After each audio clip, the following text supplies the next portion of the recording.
Guys, ang lakas pa rin dito sa amin guys. Ang itim-itim pa rin ng kalangitan dito guys.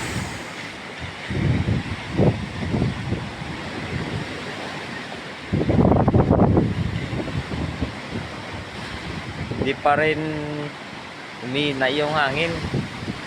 Wasak ng ano namin dito guys.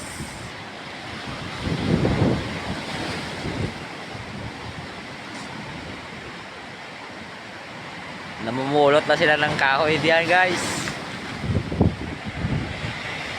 Lakas pa rin ng alon. Yung bahay ni Skulin humapay na dito guys.